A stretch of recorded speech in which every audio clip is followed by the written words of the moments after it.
ಸಕ್ಕರೆ ಖಾಲಿ ಆಗ್ತಿದೆಯಲ್ಲ ಅಮ್ಮ, ಸಕ್ಕರೆ ಖಾಲಿ ಆಗ್ತಿದೆಯಮ್ಮ.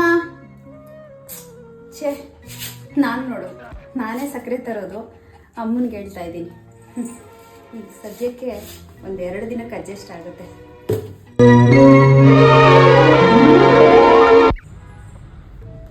ಮಾತ್ರೆ ಖಾಲಿ ಹೋಗೈತೆ ಕಣಮ್ಮ, ತಂದು ಕೊಡಮ್ಮ. 1 ವಾರ ಆಯ್ತು.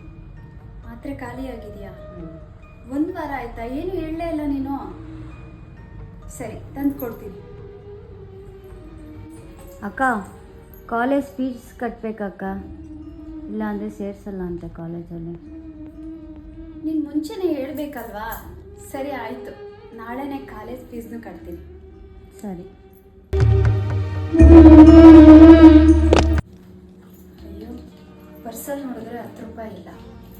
ಪಾಪ ಅಮ್ಮಂಗೆ ಮಾತ್ರೆ ಇಲ್ಲ, ಅವಳಿಗೆ ಬೇರೆ ಕಾಲೇಜ್ ಫೀಸ್ ಕಟ್ಟಬೇಕು. ಏನು ಮಾಡೋದು? ತಲೆನೇ ಓಡ್ತಾ ಇಲ್ವಲ್ಲ. ಅಮ್ಮ, ನಿನ್ನ ಮಾತ್ರೆ ತೀರೋಗಿ 1 ತಿಂಗಳಾಯ್ತಲ್ವಾ? 1 ವಾರ ಅಂತ ಯಾಕೆ ಸುಳ್ಳು ಹೇಳ್ದೆ ನೀನು? ಪಾಪ ದುಡ್ಡಿಲ್ಲ ಕಣಪ್ಪ, ಅದಕ್ಕೋಸ್ಕರ ನಾನು ಆ ಥರ ಹೇಳಿದೆ. ಸರಿ.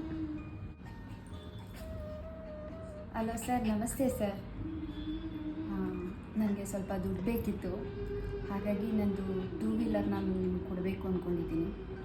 2 ವೀಲರ್ ಇಟ್ಕೊಂಡು ನನಗೆ ಸ್ವಲ್ಪ ಅಮೌಂಟ್ ಕೊಡ್ತೀರಾ? ಹಾಂ, ಸರಿ ಸರಿ. ಏನು 1 ತಿಂಗಳ?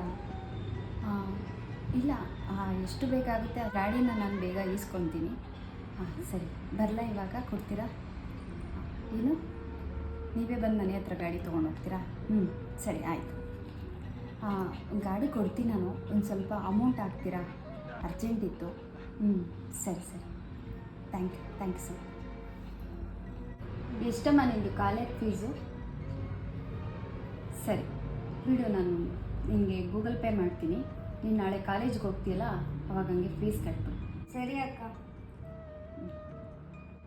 ಅಮ್ಮಂಗೆ ಹಂಗೆ ಮಾತ್ರೆ ತರಿಸ್ಕೊಟ್ಬಿಡ್ತೀಯಾ? ಸರಿ. ಬಂದಿರೋ ದುಡ್ಡಲ್ಲಿ ಮನೆ ಬಾಡಿಗೆ ಕಟ್ಟಬೇಕು, ನೀರು ಬಿಲ್ ಕಟ್ಟಬೇಕು, ಕರೆಂಟ್ ಬಿಲ್ ಕಟ್ಟಬೇಕು. ಸದ್ಯ ಈ ತಿಂಗಳು ಕಮಿಟ್ಮೆಂಟ್ಸು ಮುಗೀತು. ನೋಡೋಣ, ಹೋಗೋಣ ಈಗ ತಿಂಡಿ ತಗೊಬರೋಣ. ಬಾ.